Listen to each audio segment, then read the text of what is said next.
was a very emotional day, which I'm not going to talk about. Maybe in the future I will, but not now. It was a horrific, emotional day. So I'm going to show you what I ate. And I wish I took my ketones and blood glucose, because I actually ended up fasting because I had nothing after that. And it is now almost 5 p.m. So I fasted over 25 hours. So let me go ahead and insert that. If you're new to my channel, this is my journey, my daily life, my cats, family, all different kind of crap of losing weight with keto. All right, I've lost over 200 and something pounds. My lowest was 157.8, and my highest when starting keto was 368, but my actual highest when I went low carb was 434. If you want to follow on my crazy life and some recipes and all that good stuff, hit subscribe and like, please. And share my videos, because I need that right now, big time. Let me show you. I have been up for a couple of hours. It's 3 o'clock. And no, I haven't had a coffee. I haven't had anything. I've been awake for like 3 hours doing stuff and done like no coffee, no drink, no nothing. That is extremely, extremely rare for me, y'all. I have to run to the coffee to have energy. Like, what? But I'm not going to bleed very easily today. Hold on. Ow. That should get blood. Yep. Okay.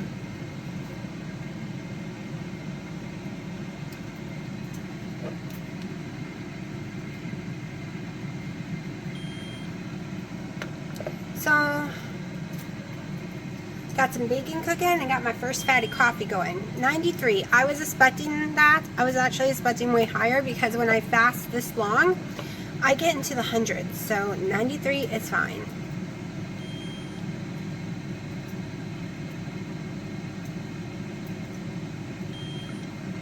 And I'm sure I'm going to have no ketones, because I have trouble making ketones even with the fatty coffees.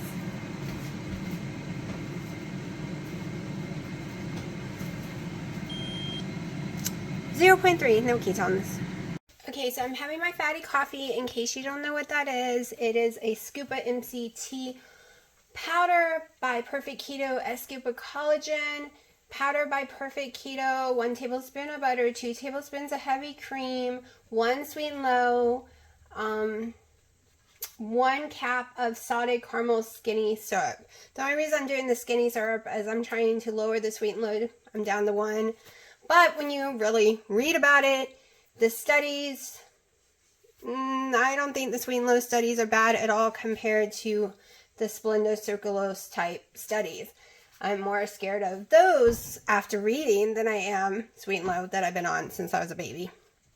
And my great-grandmother did sweet and low, and she lived to be 104. And my other one's in her 90s, and she's done it ever since she was young. And like whenever it came out, like that's all that we've ever had our whole life. We didn't do sugar, we did sweet and low. But I'm giving it a chance. I'm gonna give it a chance. But the fatty coffee is to help with my brain fog, get me some ketones, make me feel better, and it is 309, and this is what I'm breaking my fast with. And I wasn't even planning on fasting, but I did. Alright, so the test results come back. The nurse calls me. Everything's fine with your test results. Just come back in 3 months for more testing. But I'm not fine. Oh yeah, but your test results are fine, so you're fine. Okay. No. I don't believe you. I don't believe you that my test results are fine, because every time y'all say that, I go to my LabCorp, pull it up, and it's not fine. Okay. So, 99% of my test results were fine. Everything in normal range, right? Vitamins is everything, HDL, cholesterol, all of them, everything's fine, right? We're cruising down the highway. Now, my vitamin D has dropped drastically, but I take a prescription vitamin D every week, so I'm not worried. I will worry next time when they test it if it drops more. And I I scroll down to the bottom, we have a couple of very high numbers. My bun is extremely high, like higher than it's ever been. But I could have been dehydrated, but I don't think I was. But then the next one is ECOEGO. I don't know. Anyways, it has to do with your white blood cells.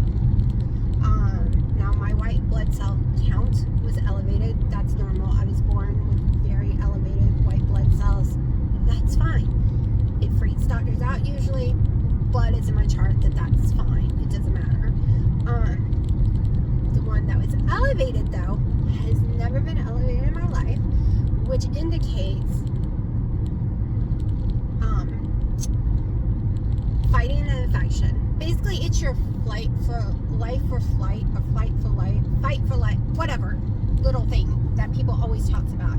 You're either in the middle of a horrible allergic reaction. I wasn't having an allergic reaction though, or you are fighting off a really bad, like something in a bug in your body, or you know, you have leukemia or something. That's what these numbers indicate. I seriously doubt it's the leukemia part. But I believe my body is still fighting the C word, right? It's fighting something. I feel my body fighting, and my histamines are sky high on top of it. So I had 4 bad numbers, and I totally forgot what the other number was. Oh, okay, so my vitamin B12, my whole life has been extremely elevated. I'm not supposed to ever take vitamin B12 because it's too elevated. It is dropping drastically. So it dropped drastically in April, and it has dropped even more drastically since then. So now I'm worried when I go in there in 3 months, it'll be in the garbage. But she told me, do not take vitamin B, because my history is my body produces too much vitamin B. So it could be dangerous. But it's also dangerous if you don't have vitamin B12. So see this? This is the circle I'm going through right now. I'm in severe pain. My blood pressure is high. My blood sugars are starting to get under control though. So it's like this circle. Is the pain causing those 2 issues? And then I take ibuprofen, and ibuprofen, it definitely raises blood sugar, and 1,000,000,000% raises blood pressure, especially mine. So which circle of the little devil is doing it? So I'm really hoping I get to get into with the endocrinologist, because they do everything. They do everything. I am very positive that my weight, hold on. Alright, so I'm just gonna let y'all watch the rest of the video. I totally got distracted. I don't even know what I was talking about. This video is quite long today, long-winded. There's not much food to show you. If I eat anything else, I will show you. But yeah, I have one of those horrible, horrible headaches. But driving and talking to y'all, don't worry, I've been paying attention to the road the whole time. It's actually helping concentrate on something other than the stabbing. I'm having ice pick and cluster headaches all at the same time, and they suck. So here we go. Listen to my long chat. I have a major migraine. I took 2 ibuprofens last night. It was a emotional roller coaster, which I am not going to talk about right now. Probably not in this video, maybe never. But I basically was crying all night long. All night long, my heart was going crazy. My blood pressure was sky high. Something happened I just can't really talk about. I'll try not to cry again. So I went 25 hours because I was not thirsty, I was not hungry, I was in a state of shock. No one died, but I recorded telling you what it was, and then some things changed, and I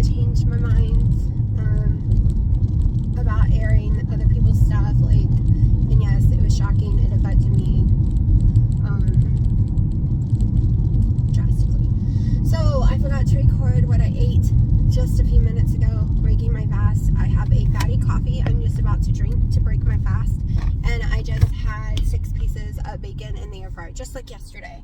So what you saw me eat yesterday is exactly what I'm doing today, just 2 hours later than yesterday. Because the world fell apart yesterday for me. So, when I got on the scale Tuesday, I was at 186.8 at home and at the doctor's office. Because all of a sudden, the scale, probably because I started drinking fatty coffees, hadn't moved. Well, I started taking ibuprofen. Hold on.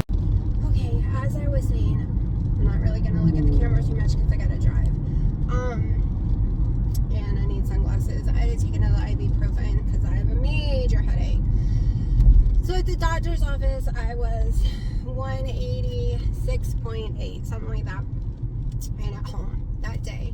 And that was Tuesday. And today I get on the scale. I guess I cried fluid off my body because I was like 178 almost, or right at 178. Might have been 178.9, somewhere like that.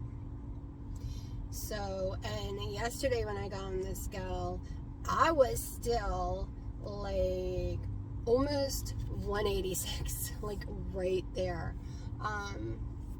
So yeah, so I have a major headache. Obviously, I'm pretty well dehydrated right now. So I will be taking some electrolytes. I just took some Motrin. I actually made me electrolytes and forgot them at home. But I don't think all that weight came off because I cried, okay, y'all. I think the fatty coffee idea and bacon and stuff and walking a treadmill and using the massage chair, I think it's all working. I think eating small groups of food instead of just one big meal, it's working because it's not making me sick to my stomach anymore. I mean, I've been able to eat cheese with no issues, okay? I can have heavy cream, no issues. I haven't tried any salad stuff like lettuce or anything yet. I ate some mushroom and bell pepper with no issues. So, I don't know. I think I was overstuffing my stomach doing the 1 meal a day. So we're going to continue down this journey. I'm going to continue with the higher fat macros like Wendy and Harry. I'm not doing the program they're doing just because when I fast too long, my blood sugars go up. And the one thing I want more than I want to chase the ketones is to keep my blood sugars low. I feel better when my blood sugar is 94 or less. When it starts to go above that, I feel like crap. And what I don't care whether I have ketones or not, I just care right now if my blood pressure goes down. If ketones help my blood pressure goes down, then I want some ketones. But right now, I can't really measure my blood pressure because it was sky high last night and this morning. Ooh, but I was going through some stuff. So,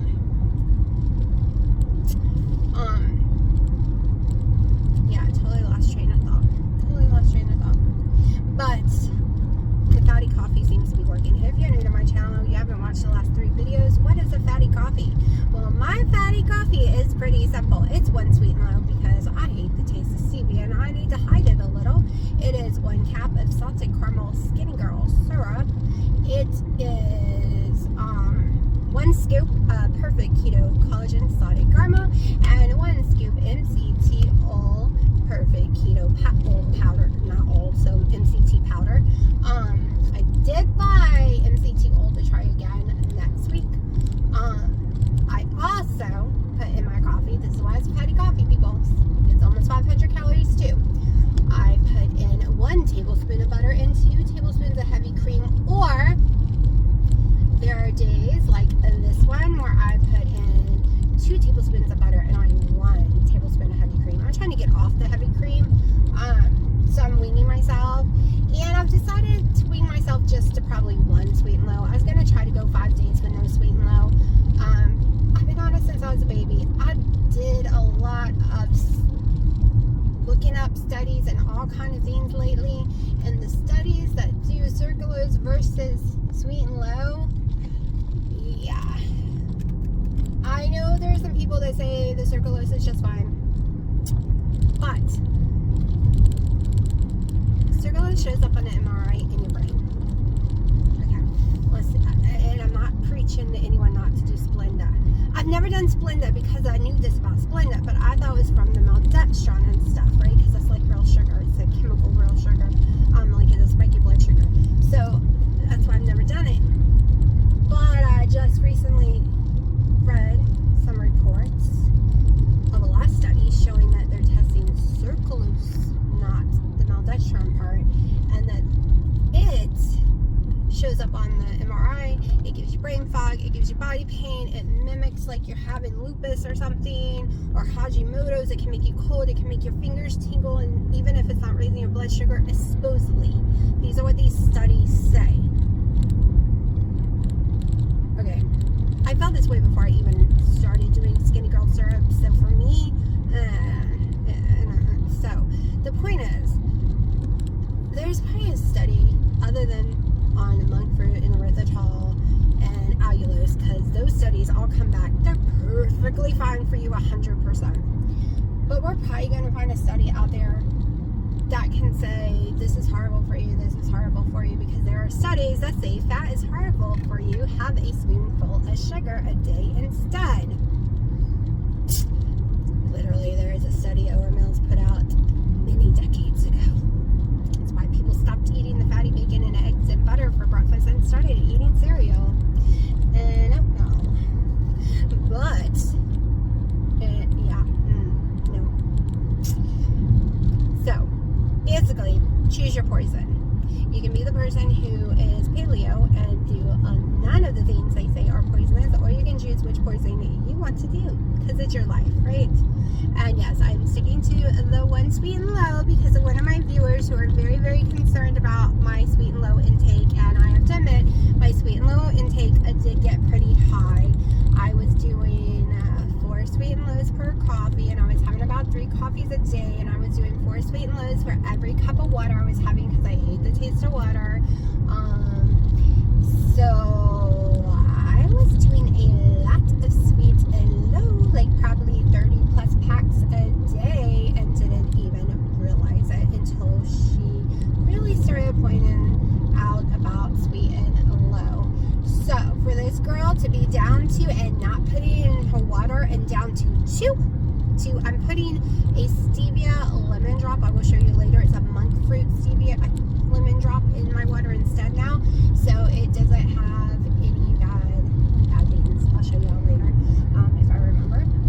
If not, ask in the comment and I'll put it in the next video because I am forgetful right now. But since she showed such concern, and it's got Dextron in it, y'all. I was consuming too much of that.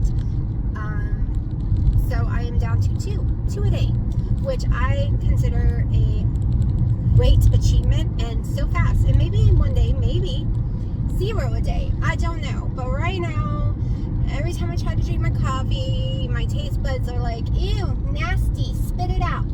And I can't get the coffee down. And I don't want to throw my coffee away. And I need that fatty coffee because it's really working.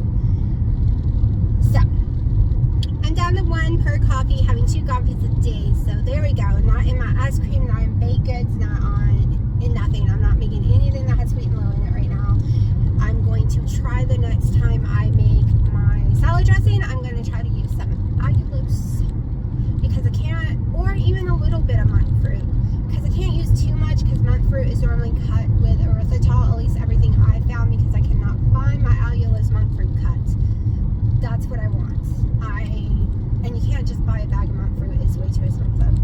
Right now I just have pure allulose, but I prefer the monk fruit allulose cut.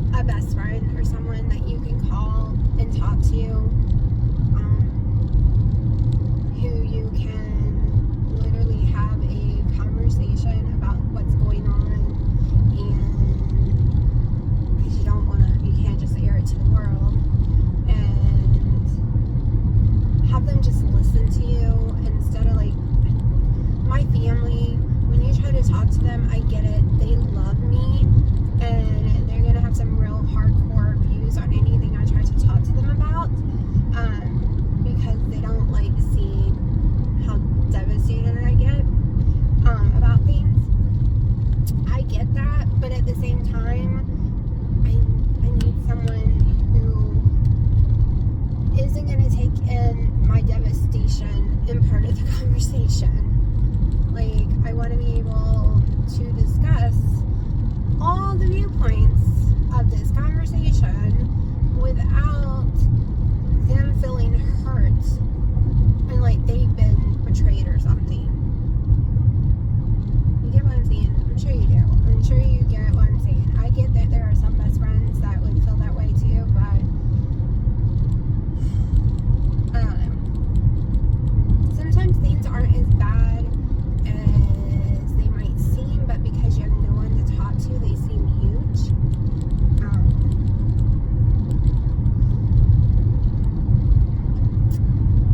I'm sure some people understand this because we all got put on lockdown, and a lot of people lost people they were close to during that time for one reason or another. But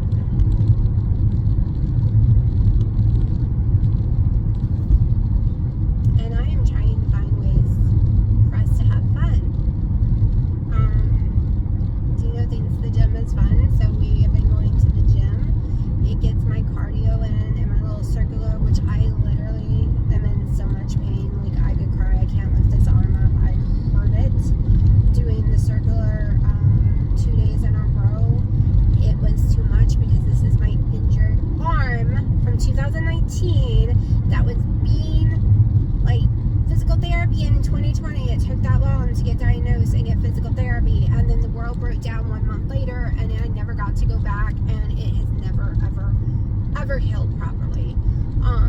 And every time I use it or work it out, the injury comes back full force, and that's what's happened right now. I can't even lift my arm up on my head right now. I was hoping doing extremely light weights would heal it, like re-break it down and refix it, and I'm still hoping that, but I don't know, y'all. It feels like it's gonna rip out my socket. It is pretty gruesome right now. And I did take an ibuprofen, so if this scale goes up in a couple of days, well, I've had 4 ibuprofen in the last 20 hours, so I don't know. I'm also finding myself not very hungry doing this very extreme high fat, lower protein, and I can actually stomach eggs and bacon with no problem. I can stomach my fatty coffees with no problem. I can stomach the pork chops. Doesn't mean I like them. I've never liked pork chops, but I can stomach it. It's not horrifyingly disgusting like beef and chicken is to me right now. So, here's the thing. Do I still hate the taste of beef and chicken because I got the C word and that's why it tastes so nasty to me? Or is it because the prices at the meat market, which is fresh, right off the farm, basically meat, is skyrocketed, and I am sorry, I have to buy my meat now from other places. Not saying their meats are bad or anything, but that's also why my stomach was probably hurting every time I ate chicken too, because the meat market was the only place I could eat chicken from. That's why my little breasts were so tiny when I would get them at the meat market, because there's no fillers, they don't pump it full of salt water, there's no antibiotics, nothing. It is from just little hens, and then you go and you buy it from somewhere else, and these pieces are bigger than my head, like they're gigantic. But so I don't know, but I cannot afford to go by the meat market right now. It is so much money. It is ridiculous how much the meat is per pound there. But I am hoping this weekend to go pick up a brisket and cook it sometime next week. That is the goal. Every time I go in there, they do not have the cut that I like. I can't afford the more expensive one. I don't want the cheapest one because that's just so much fat. You might as well buy the expensive one because you're throwing everything away. If you never cooked a brisket. I do have a video on how to smoke a brisket. And you have to cut a lot of the fat off. You cut all the hard, thick fat off of it. You do not want to leave it on. It will just make the meat very chewy. Like, you can't eat it. It's gross. You need to get that off. It won't even cook properly. And it's a lot. I end up cutting about 2, 3, 4 pounds. I think the last one I did, I cut 5 pounds of fat off of it. And it makes you sick knowing you paid $4 a pound. So that was $20 of fat. And it shouldn't be that much. That's the problem. The meat, the fat should not be that much on it. And it was this last time. And the sirloin I got last time was loaded with fat. One of the issues is the guy cut it the wrong way. So when you go to cut it, if you don't cut, is it with the grain or whatever? Anyways, I always say it wrong. But if you don't, I can see it and know how to cut it. If you don't cut it right, the fat that's on the outside becomes the fat on the inside.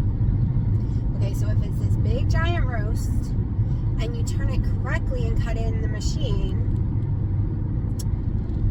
the fat will be where it should be. And it will only be on like 1 or 2 pieces.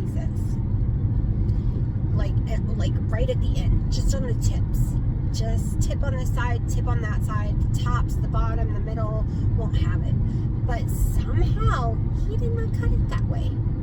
He turned it another way, cut the wrong way, so it's a very tough and tons of fat all over it that wouldn't have been. But I took it, and it was cheap, 3 something a pound.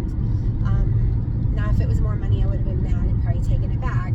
But I tried to grind it up. Broke one of my grinders because I like to make the hamburger meat out of it. Broke one of the grinders, then I was stupid and put it in the dishwasher and completely fried that grinder completely after that. And then I re-ordered a new grinder for it. But, so it couldn't be grinded because there was too much fat in it. And this fat is not giving it any good taste, and no matter how long you cook it, you cannot chew this kind of fat that's on it. So I froze most of it to make stew, because it'll be perfect for stew. You just throw it in the pressure cooker, let it fall to shreds, and throw out the fat. You might want to eat the fat, but animal fat makes me sick other than bacon. It's the only animal fat I can eat. I can't eat pork chop fat, and I don't know why that I can get away with bacon fat. If anyone knows why, please let me know. Because it is the only fat I can get away with from an animal. I can't even eat chicken skin. I'll throw up. Always have. And yes, I have my gallbladder. No, I've always been told there's nothing wrong with my gallbladder. I do have multiple things wrong with my stomach. So I have IBS-D, but that was cured during keto. Basically, it meant I had irritable bowel syndrome that made me have explosive diarrhea 24/7. But that was cured with keto. That never happened again after the first couple of months, except when I was having issues with MCT-OL after being on it for 2 years. It was weird. So I do have that, but keto cured it. I don't consider myself having that anymore unless I get extremely upset. Then that's another story. I have the duct that's supposed to close, like the little door that closes open and shut to keep your acid inside your stomach instead of going up through your throat, does not work. But because I throw up so much, I can't have the surgery, because you can't throw up once you have that surgery, and I throw up a lot, always have. Things just do not settle, and then if I get upset, I throw up. It's just, it's been that way since I was born. And I have what's called low acid in my stomach, and I believe, no doctor has ever said this, but after watching so many YouTubes and TikTok, I'm pretty sure I have that candida overgrowth going on in my stomach. It would make so much sense why I react to certain things. It made so much sense why I cannot have apple cider vinegar. There are some things that made so much sense, but I don't know how to kill it, because every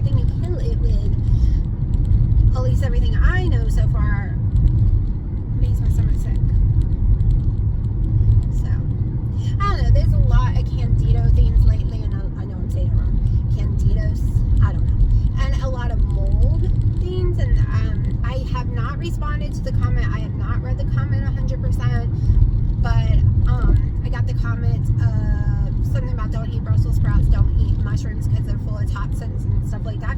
I have not read the comment the whole way, so I don't want to make too many comments about it, but I'm pretty sure I know where we're going with this, because a lot of people's got mold buildup inside their body, which gives them all the symptoms that I have as well.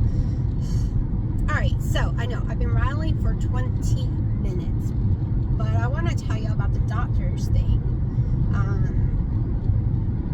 but I don't want you to miss it. So I'm going to stop this video, record the doctor thing, and put it at the beginning of this video, but you get to see me talking, then I'm going to do it. So give me a second. Okay, I still got to find homes, redecorate all these shelves and stuff, but I got this pumpkin right here. They're very expensive everywhere unless you go to like places like Ross and Burt's and places like that. This is from Burt's, so it was only $10. I picked up this one for $7, and this one was $10. I picked this one up yesterday, this gnome at Hobby Lobby, for $4 something. This one came from Ross the other day. This from Burt's today for $5. This one was Ross's the other day for $10, and then the rest of them is from last year. But I am not finished decorating at all, but I'll show you what I'm working with so far. We're doing fall this year, so instead of Halloween, we're doing fall. That way it can go all the way until December. And yeah, I know that's kind of springy picture, but I like it. I think it works. And I still got to do something here or there, and I'll figure it out, but this is what I got so far. It's 8:30 p.m. Today's been one heck of a roller coaster day. So I have a fatty coffee and more bacon. Let's see, I have 2, 4, 6, 7 pieces of bacon. This is gonna be my main meal of the day, like earlier. I'm just doubling it. We'll see what the calories and everything comes out to tomorrow. Let me show you what I bought though. I told you they were bonded. Oh, really, Lula? Oh, really? Look, little girl joined.